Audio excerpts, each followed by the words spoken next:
Volvo completed its 60 series with the new S60. You may know the car already if you don't live in Europe, because that car is already available, for instance, in the US.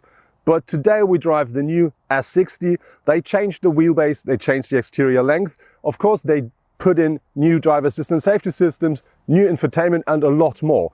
And today we'll have a closer look about what is really new with the car and what is the difference between the S60 and the V60.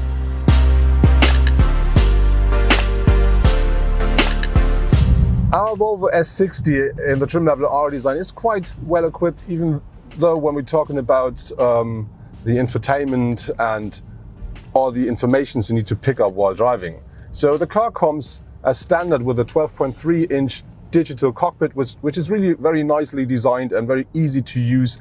And on top you do find a 9-inch upright, so typical Volvo, touchscreen here in the center console, which is featuring a very nice infotainment, a very nice sat-nav. And yeah, it needs some time to get used to it because it's upright, not the normal way, and the way it needs to be touched is a bit different, but it really works absolutely nice. And what I really like is I can easily connect my mobile devices using Apple CarPlay and Android Auto as well.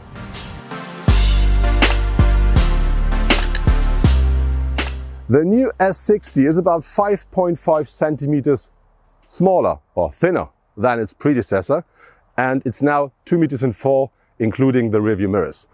And very important is, in Europe you can order the car at the moment only in the trim level Inscription or R-Design, which are the top trim levels, and we're driving the R-Design version.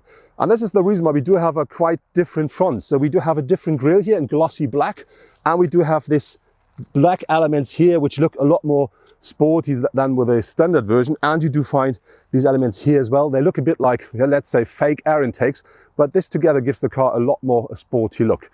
Very important with the new S60, it is a new Volvo. That means the car features a standard LED headlamps, but it as well features this so-called Torx Hammer daytime running lights. But our car got an optional extra, which is called Light Package, and that costs you in Germany 1,100 euros, and that includes LED fog lamps as well as the so-called active high beam system, which gives you the opportunity to drive with full beam through the night without thinking about others, because you will not disturb anybody.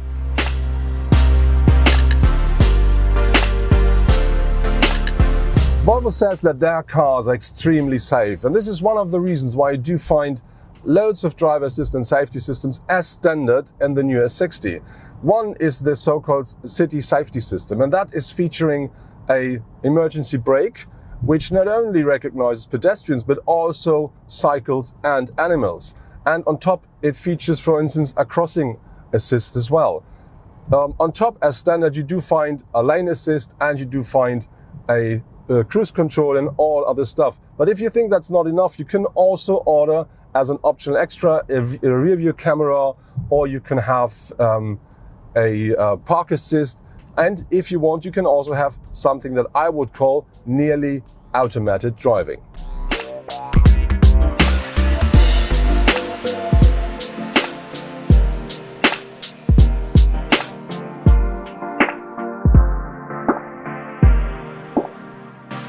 The S60 is exactly as long as the V60, which is 4.76 meters, and this is about 12 centimeters longer than its predecessor.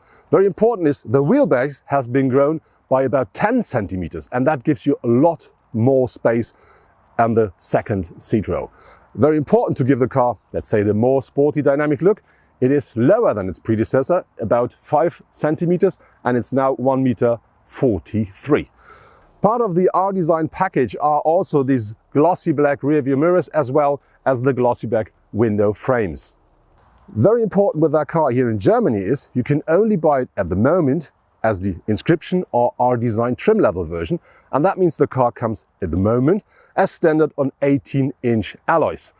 Our car features 18-inch alloys as well, but this is a special design, and that costs you here in Germany 570 euros extra. But overall, important is the S60 is the same car as the V60 up to the B-pillar, and then with the Estate, of course, you find the big boot. With that car you have this lovely dropping roofline, this short boot here, and I think it looks quite nice.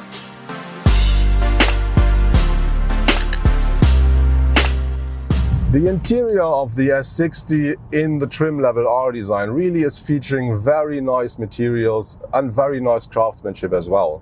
And so with this R-Design trim level, you do find like alloy surfaces here and here, so it's an alloy optic. I think it's not metal, but very nice to look at, very nicely made.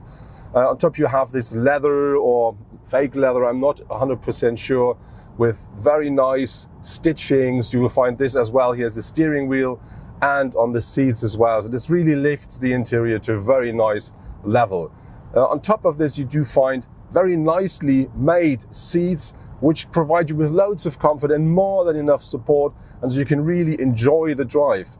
On top of this, you do find, as a driver and co-driver, more than enough space to feel comfortable and sit perfectly. So you see me, I do not hit the roof, but we do have this glass roof here, so it's enough space. I'm not quite sure about the space behind me. Well, we may do a short stop to find out if I could sit behind myself.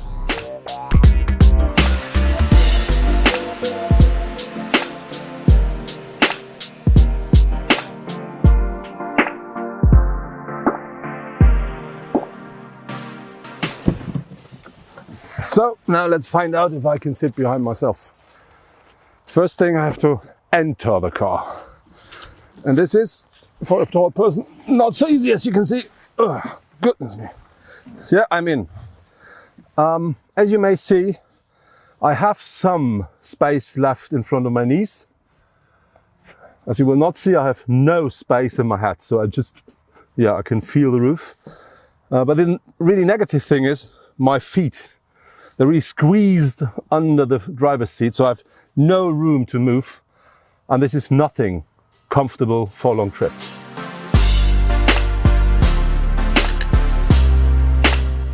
I do find, as said, very nice materials inside of the car up here everywhere.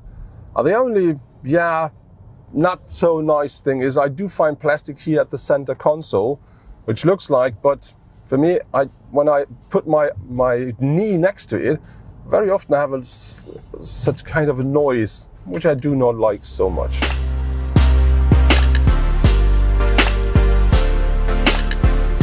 At the rear of our S60, we do find, of course, taillights in LED technology, and important, with the typical Volvo LED signature.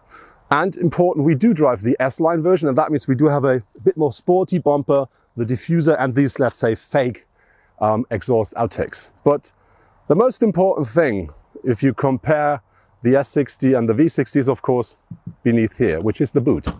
The S60 offers a boot capacity of 442 liters. The V60 offers 529 up to 1,441. And this really is a big difference. And that's the reason why I would say, yes, this is a beauty, but I will take the boot.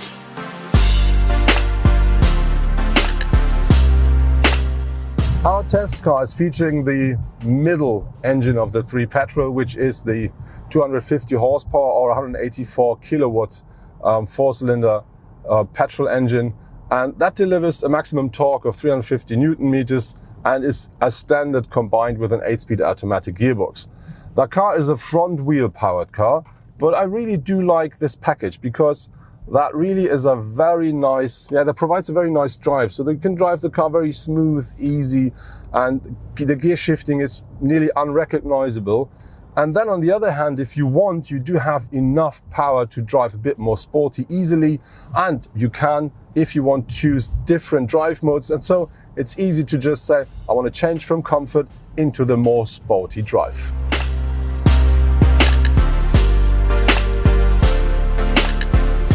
You can really drive the S60 a bit more dynamic because the suspension really works well on the road.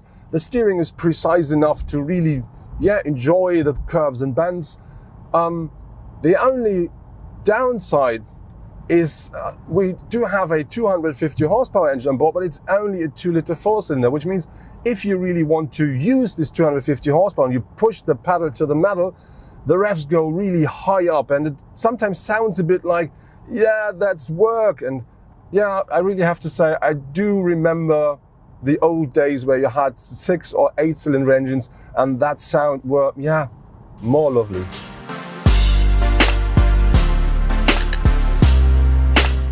Regarding to the engine range, there is a big difference between the V60 and the S60 because the S60 is only available with petrol engines and they deliver a power range between 190 up to 310 horsepower, and all of them are 4-cylinder 2-liter engines. On top there is the so-called T8 twin engine, which is a combination out of the 303 horsepower petrol engine combined with an 87 horsepower electric engine, and this gives you on one hand side a 390 horsepower system output, and on top that car drives up to 50 kilometers purely electric.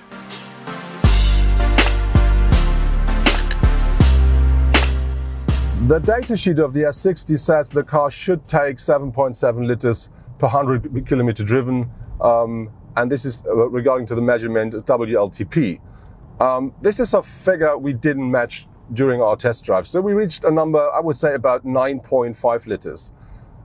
I think it's not too high, but maybe a bit too high, because we really drove our car quite relaxed. So there were very little parts in our test drive where I drove the car a bit more sporty.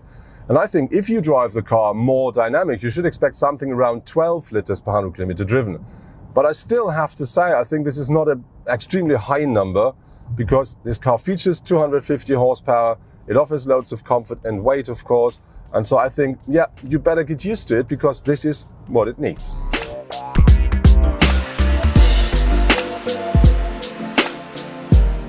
That was my test drive in the brand new Volvo S60, and I really have to say I like the look and the style of the car. When you look at the interior, you find loads of great materials, great craftsmanship, and a luxurious, very comfortable space. Talking about space, at the front seat, it's great even for tall people like me, but behind me, I do fit into the second row, but it's not very comfortable, so it's nothing extremely spacious. On the other hand, it is a very nice and modern car, and our car here comes very well equipped as standard, loads of driver assistance, safety systems, loads of infotainment, entertainment, everything you do expect from a Volvo. On the other hand, we have this engine, 250 horsepower, but I think a bit too thirsty, because when we drive that car like we did today, it took about 9.5 liters per 100 kilometer driven, and we were not sporty. So I think if you drive the car more dynamic, you should expect something about 12 liters. But on the other hand, 250 horsepower, loads of fun. And then when we talk about what should I say, buy or no buy, for me, I would always take the estate version, the V60, because that offers everything that offers here, but even more space. On the other hand, if you say, I prefer that look and style, and I really don't need this big boot, you can save about 5,000 euros.